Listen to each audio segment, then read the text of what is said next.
네, 새 극장가를 신과 함께와 1987 두 개의 한국 영화가 이끌면서 연초부터 국내 영화가 강세를 보이고 있습니다. 네, 하재근 문화평론가와 함께 영화의 흥행 이유와 비결에 대해서 짚어보도록 하겠습니다. 어서 오세요. 안녕하세요. 자, 보름 만에 1,000만 관객을 불러 모은 영화가 오랜만인 것 같네요. 이렇게 빠른 시일 내에 신과 함께라는 영화인데요. 저는 보지 못했습니다. 보셨습니까? 예, 저는 봤습니다. 보셨군요. 예. 흥행 속도가 어마어마하다고 하는데 무술년 1,000만 영화의 탄생입니다. 흥행 이유부터 좀 짚어볼까요? 예. 흥행 이유가 이게 지금 그 명량 이후로 역대 두 번째 빠른 속도 1,000만인데 하더라고요. 매우 의외입니다. 명량 같은 경우에는 민족의 영웅 이순신 장군이기 때문에 당연히 거국적인 흥행 열기가 신드롬적으로 나타날 거라고 처음부터 예상을 했는데 이 작품 같은 경우에는 왜 갑자기 국민적인 관람 열풍이 초반부터 이렇게 뜨겁게 나타나는지 조금 처음에 예상치 못했던 일인데 예상치 못했다. 아무래도 이게 유명한 웹툰을 원작으로 하다 보니까 그 원작을 익히 알고 있는 팬들이 많이 초반부터 보러 간 것 같고 그리고 이 영화가 제작 당시부터 엄청 유명하고 기대를 많이 모았던 이유가 뭐냐면 돈을 많이 썼다고 그래서 1, 2편 합산 동시 제작인데 1, 2편 총 제작비가 400억 정도 들였다고 하거든요. 엄청난 거죠? 그러니까 그렇죠. 400억 들인 영화를 우리가 지금 한국 토종 제작 작품 중에서는 본 적이 없으니까 그래서 그 정도 돈을 들여서 컴퓨터 그래픽으로 도배를 한다고 하니까 도대체 어느 정도의 특수효과 영상이 나오는 거냐 여기에 많은 분들이 굉장히 지금 관심을 가졌던 것 같고 내 눈으로 확인을 해보자. 그리고 이제 또 하나가 지난 몇 년 동안 한국 사회의 현실을 다루는 영화들이 계속해서 흥행을 했었죠. 그러다 보니까 이제 조금 지쳤다.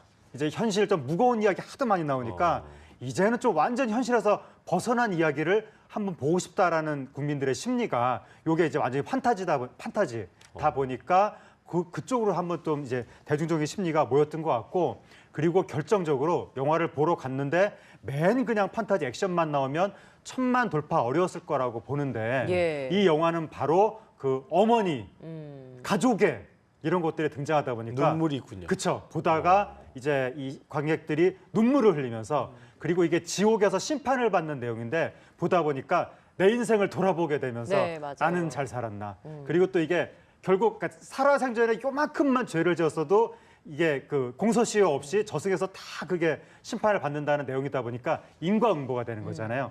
인과응보라는 게 사람한테 안정감을 주거든요. 이 굉장히 보수적인 코드인데 이게 온 가족이 연말에 가서 보기에 딱 좋은 거죠.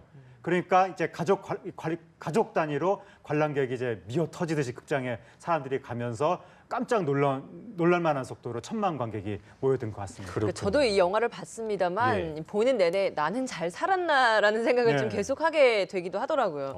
근데 이 영화를 보면서 느꼈던 게 나오는 출연진들도 굉장히 거물급인데다가 또 중간중간 나오는 카메오들도 예상치 못한 거물급 스타들이 많이 나오더라고요. 이것도 참 재미있는 요소였던 것 같아요. 그렇죠. 그러니까 요즘에는 뭐 예를 들어서 영화 암살이라든가 이런 1,000만 영화 내지는 크게 흥행한 영화들이 보통 주연급 스타들이 한 3명, 4명씩 우르르 나오는 이런 게 조금 요즘에 유행인데 신과 함께 같은 경우도 일단 하정우, 주지훈, 차태현 이런 분들이 나오고 또 거기에 그 이 도경수 씨라든가 이정재 씨라든가 김동욱 씨 이런 분들이 뒤를 바치다 보니까 이렇게 유명한 사람들이 우르르 나오면 또 관객들 입장에서는 이 영화가 얼마나 대단하길래 또 이렇게 유명한 배우들이 우르르 총 세트로 나오나 이렇게 호기심이 있기 때문에 흥행에 굉장히 크게 역할을 하게 되고 그리고 이런 주조연급뿐만이 아니라 카메오 출연으로도 지금 뭐 김혜숙 씨라든가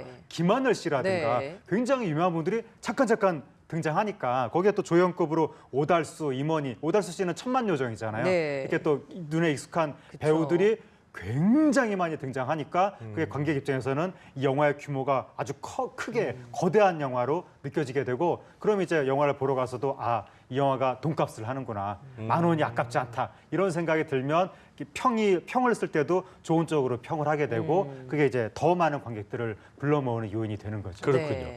이제 두 분은 다 보셨다고 했는데 김나연 앵커는 이거 뒤쪽에 뭐 보니까 이게 눈물 없이 볼 수 없다는데 울었어요? 그럼요. 여긴 안 울 수가 없는 영화입니다. 우셨습니까? 네. 저는 뭐 공감이 안 돼서. 영화 후반부에 가면 극장 안에서 막 쿵짝쿵짝하는 소리가 여기저기 강력한 감성 들리더라고요. 코드를 지렸다 그러는데 이게 뭐 한편으로는 또 이제 뭐 눈물 싫어하시는 분들은 뭐 심파조다 네. 이런 얘기 했던데 어떻게 좀 평가하시겠어요? 예, 뭐 심파하고 영화가 작정하고 심파로 간 것 같습니다. 아, 그래서 그렇습니까? 아마도 네. 감독 생각에는 이 영화가 지금 400억을 들였는데 400억을 들여서 모험을 할 수는 없다.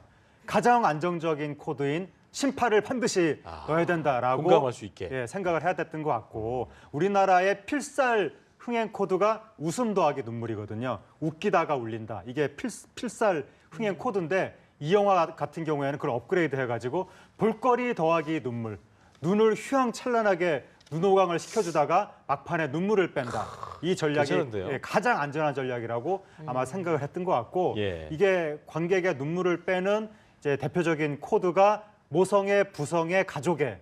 그래서 이제 어머니 나오고 불효자는 웁니다. 이런 식으로 가면 이제 관객들이 거기에 감정이입을 하면서 부모님은 부모님대로 뭐 자식은 자식대로 그렇구나. 눈물바다가 되는 건데 이 영화가 바로 이제 그런 코드가 된 것이고 네. 좀 신기한 것이 가족의 코드가 약간 우리나라 전통사회의 코드인데 이 21세기에 들어서까지도 왜 가족의 코드가 이렇게 맹위를 떨칠까 젊은 사람들한테까지 좀 신기한데 그만큼 이 가족은 뭐 이렇게 뗄 수 없는. 그러니까 이 시대가 더 각박하고 외롭고 1인 가구도 많아지고 그러겠네요. 이러다 보니까 오히려 더 공감을 가족의 할수 가치가 있는. 소중해지고 너무 살는 게 힘드니까 어머니, 부모님의 따뜻한 품이 그리워지고 이러다 보니까 영화에서 어머니, 아버지 이야기만 나오도 막 눈물이 주르르 나오고 그런 시대로 좀 접어들고 있는 것 가족 같습니다. 사랑을 느낄 수 있는 심판은 개인적으로 저는 뭐 좋다고 생각합니다. 어쨌든 뭐 그런 부분이 있군요. 알겠습니다. 예.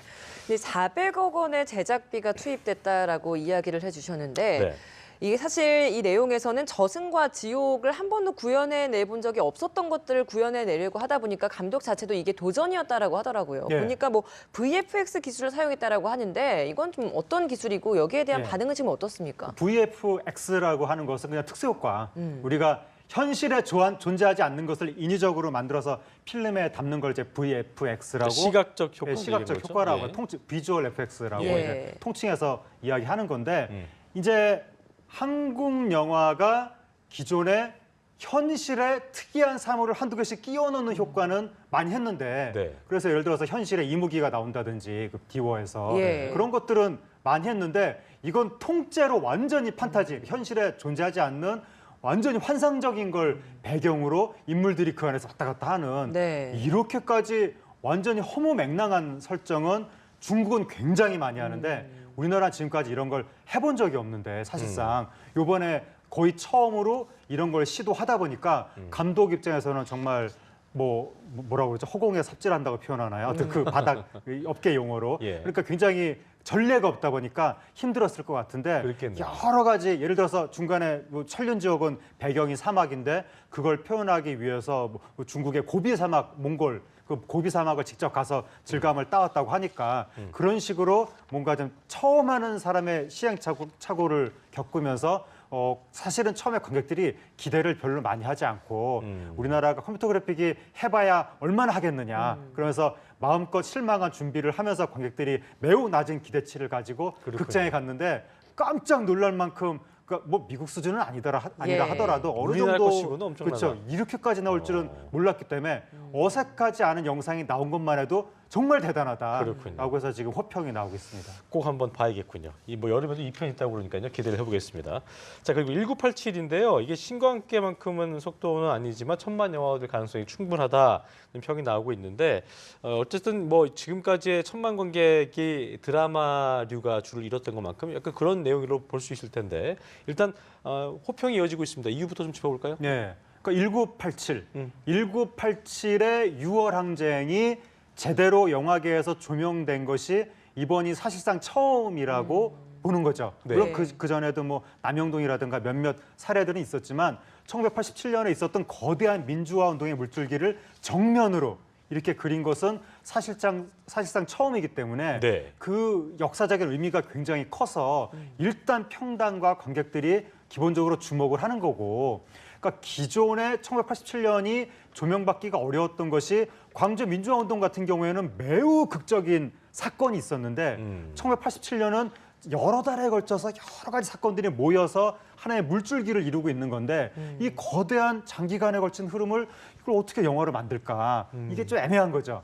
그런데 그러한 걱정에도 불구하고 이 영화가 매우 탁월하게 그것을 형상화해냈기 때문에 네. 평단에서도 상당히 높은 평가가 나오고 있고 관객들도 보면서 막 눈물을 흘리면서 이제 높은 이제 그 이 대중적으로나 저희 평론적으로나 괜찮은 평가가 나오는 겁니다. 그랬군요. 이 정치인들도 이 영화를 좀 많이 본다고 하는데 그 이유는 뭘까요? 아무래도 이게 우리나라 역사에 매우 중요한 의미를 담고 있는 장면을 정면으로 그리고 있는 것이고 더군다나 지금이 그 촛불 집회의 의미가 그대로 이어지면서 이게 어떤 그 민주주의를 향한 국민의 열망 이걸 어떻게 담아내고 현실 정치에서 구현할 것인가 이게 정치인들한테 주어진 숙제이기 때문에 네. 이 영화를 보면서 뭐 이제 한국의 민주주의 역사가 이렇구나 이런 걸 좀 되새기고 동시에 또 그러한 흐름을 지지하거나 관심을 가지고 있는 젊은 관객들한테 정치적으로 좀 어필하기 위해서 정치인들이 이 영화를 보러 가는 것 같습니다. 그때 세대도 그렇지만 젊은 세대까지 사로잡은 건 어떤 거라고 생각하세요? 어떤 이 배경일까요? 젊은 세대들이 지금